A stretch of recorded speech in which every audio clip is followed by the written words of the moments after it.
We like to think of ourselves as very rational people, but in fact, we have quite a bit of Mishigasen. The way we drink our coffee, the way we drink our tea, the way we set our table, the way we have our special time that we must have our dinner, and it's sacred, it can't be moved.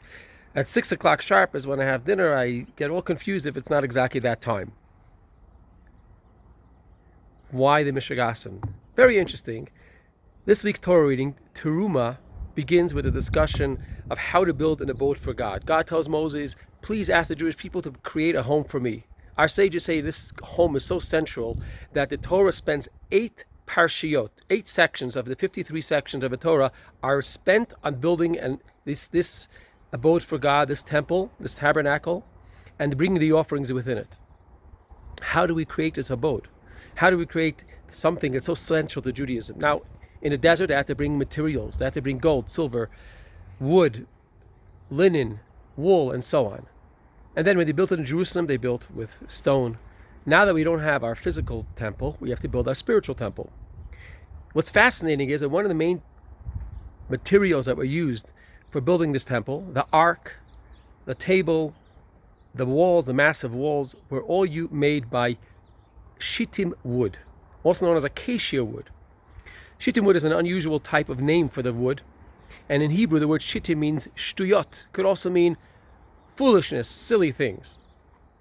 And the message is very clear. In order to create a home for God, we have to take the materials, our own material, and transform it and give it to a higher purpose, and particularly our mishigasen, our shtuyot.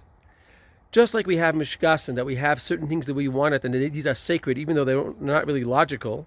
How exactly we want our table to be set, and how do we sit, and how do we like our tea, as I mentioned. The same thing, we should have these sacred moments for holiness. At 7 o'clock sharp in the morning, I have my Torah study. Nothing could change that. We dedicated beyond what makes sense, because we're dedicated deep inside. We have to take our shtuyot, our shittim, and change it into holy works, an abode for God. As our sages say, the infinite God desired to have an abode and a place here below in this material world. And we, by giving him our material, our time, our energy, and bringing God into our lives, that's how we create this abode. It doesn't have to be something incredibly spiritual. It has to be something simple that we dedicate. And most importantly, take our mishigasen, our shtuyot, to make it holy.